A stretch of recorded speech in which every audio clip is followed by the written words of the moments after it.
Con las cifras que hemos conocido en el día de hoy y lo que se avecina para esta semana, ¿cree usted que estamos ya cerca de hablar de un pic de contagios de esta enfermedad en nuestro país? Yo creo, Macarena, que no estamos en un pic. Creo que desde hace 5 días, como ustedes saben y pueden ver en el gráfico que como sociedad creamos cada día, ha ido aumentando el número de camas ocupadas, el número de consultas de urgencia en relación al aumento de contagios, ¿no es cierto? Y no hay un pic todavía, hay un aumento progresivo de casos, así que esperamos que las medidas de cuarentena implementadas hace poco tengan efecto probablemente recién en 7 a 10 días, así que nosotros esperamos en verdad un aumento de casos los próximos días y alcanzar un pic, atreviéndose a elucubrar, porque hemos fallado en las proyecciones en general, no antes de 5 o 7 días más. Hace 2 semanas escuchábamos al gobierno hablar de una meseta y de hablar del regreso a una nueva normalidad. ¿Hubo una equivocación por parte de las autoridades? ¿No estábamos en esa meseta? ¿Era un camino hacia este aumento que hemos visto en los últimos días? ¿O fue justamente ese llamado el que provocó el aumento? A ver, Macarena, es difícil tu pregunta, evidentemente. Yo creo que lo que puedo decir es que el virus se transmite por contacto, o sea, por cercanía con otros. Si no hay distanciamiento social, por supuesto que el virus aumenta su transmisibilidad. El contacto social depende, por supuesto, de la cuarentena o lo que determine la autoridad, pero también depende de la responsabilidad personal que todos tengamos. Por lo tanto, efectivamente, lo que estamos viendo ahora es la consecuencia de un aumento del contacto social las últimas semanas, digamos. Así que básicamente tenemos ahora que echar pie atrás. Probablemente todos creímos que había un acierto de acumulación de casos progresivos, pero que claramente nos equivocamos, pues, y que ahora tenemos un aumento de casos más explosivo que progresivo. Las cifras que ustedes entregaron en el día de ayer hablaban de un 89% de las camas ocupadas en la región metropolitana. Entiendo que en los próximos minutos se liberan las cifras actualizadas al día de hoy. No sé si usted las tiene, pero ya con un 90% de camas tenemos un panorama más o menos claro de qué es lo que está pasando en la región metropolitana. Hay hospitales que ya están colapsados, que han tenido que derivar pacientes al sector oriente. ¿Qué es lo que se está viviendo en el día a día en las urgencias y en las UCIs para que usted también entregue este mensaje a personas que quizá habían relajado un poco las medidas de seguridad? Sí, tal cual. El sentido como Sociedad Chilena de Medicina Intensiva de estar acá es justamente eso, explicarle a todos de que esto es una enfermedad compleja y grave y que evidentemente no esperemos que un ser querido tenga la enfermedad para tomar conciencia que la responsabilidad es personal de quedarse en la casa. Dicho eso, Macarena, contesto tu pregunta. Primero que la ocupación de actual es mentirosa, entre comillas, lo hemos repetido, porque hay que acordarse que en diciembre del 2019 teníamos 1.200 camas totales aproximadamente, de intensivos. Ahora tenemos 1.700 que las abrimos los últimos 3-4 meses. Por lo tanto, cuando hablamos de un 90% de ocupación en la región metropolitana, es una ocupación que si estuviese esa misma cantidad de pacientes en diciembre del 2019, tendríamos una ocupación del 140%. O sea, es ya con la capacidad aumentada de la mayoría de los centros de la región metropolitana. Pero bueno, es lo que nos preparamos por la pandemia, digamos. Es un plan que teníamos por la pandemia crecer, digamos. ¿Qué pasa ahora?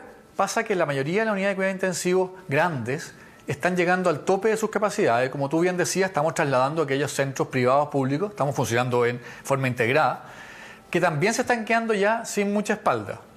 Por lo tanto, lo que tenemos que hacer ahora, por supuesto, para evitar que se atochen los servicios de urgencia y aumente la mortalidad, es aumentar en la medida de lo posible más espacios en los hospitales, digamos. Y para eso vamos a tener que implementar probablemente pabellones, probablemente nuevas unidades de agudo y lograr encontrar más personas, evidentemente menos capacitadas, que se hagan cargo de esas unidades.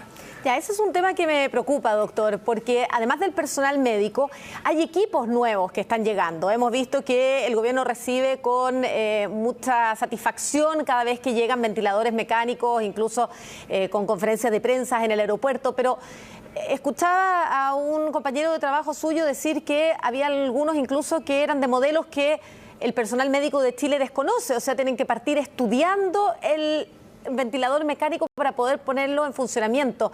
¿No es inmediato entonces? ¿No es que llegue un ventilador e inmediatamente sirva para una persona? ¿Necesitan capacitar un equipo médico para eso? A ver, Macarena, yo te diría con todo respeto que la respuesta es mucho más compleja, ¿cierto? Cuando un paciente está grave en una unidad de cuidado intensivo, todas sus funciones vitales están soportadas, están reemplazadas por el personal de salud. Así, por tanto, necesitamos kinesiólogos especialistas que sean capaces de limpiar los pulmones porque no hay tos. Necesitamos técnicos paramédicos capacitados porque si uno no mueve al paciente correctamente, la piel se escara, le aparecen heridas en la piel, las deposiciones hay que limpiarlas, perdón que sea tan gráfico, el pulmón a través del ventilador mecánico, el riñón a través de la diálisis, en fin, lo que te quiero transmitir es que es mucho más complejo que aprender probablemente en un par de horas a ocupar un ventilador nuevo de una marca desconocida, es la totalidad del personal que hay que hacer aparecer para atender este aumento de camas críticas en tan poco tiempo. Ese es el principal desafío, te diría Macarena. Claro, lo que le entiendo, doctor, entonces, es que una cama no es solamente una cama, un ventilador y una persona para hacerlo funcionar, sino que es todo un equipo médico completo alrededor de ese paciente más o de esa cama más que se aumenta en el sistema. Entonces, ¿qué sentido tiene toda esta importación de ventiladores tan masiva si es que no van a poder ser operados por equipos médicos? Si usted dice que además, y me parece muy preocupante, esta capacitación no es una cosa de un día para otro, se necesita personal médico que hoy día no está disponible. Sí, hay una pequeña corrección mínima, más que personal médico. Probablemente yo como médico, sin soberbia, me puedo dividir y ver, en vez de ver 6, 8 pacientes que veo normalmente, podría ver 20. El personal más limitante son enfermería y técnicos paramédicos, que no pueden dividirse con más manos como un pulpo, digamos. Pueden ver máximo 3 pacientes y eso no se puede ampliar. Dicho eso, hemos trabajado harto con el MinSal, de verdad, en capacitar mucha gente. Hemos conectado a través de capacitaciones virtuales a más de 100.000 personas. Evidentemente la capacitación virtual no te transforma en un experto, ni mucho menos, pero hemos tratado de entregar las competencias porque hay que ser misericordioso también, Macarena, en el sentido que recordemos que la pandemia arrasó con Nueva York, arrasó con el norte de Italia y nosotros somos chilitos, digamos. Entonces seamos también claros en decir que esta es una situación excepcional y va a haber que aceptar eso y trabajar con los recursos que haya, digamos. Y estamos trabajando en todo eso, pues los ventiladores son necesarios también, las camas que estructuralmente y el personal, por supuesto, todo el personal de salud de la UTI. Absolutamente entendible, doctor, y junto con esta entrevista valorar el trabajo que hace no solo los médicos, sino como usted decía, el personal de salud, que son vitales y son irreemplazables por muchos ventiladores que tengamos, y el sentido de esta entrevista, decirlo, no es alarmar, sino que es un llamado a la responsabilidad. Esta es la situación en la que estamos, no vamos a hacer más, como dice usted, que otros países que estaban quizás más preparados incluso y lo han pasado muy mal, así es que el llamado es a la responsabilidad personal. Usted mismo lo decía al partir la entrevista y me parece que ese es el mensaje más importante. Al doctor Tomás Regueira de la Sociedad Chilena de Medicina Intensiva, muchísimas gracias por esta entrevista. Gracias a ti, Macarena, que estén bien.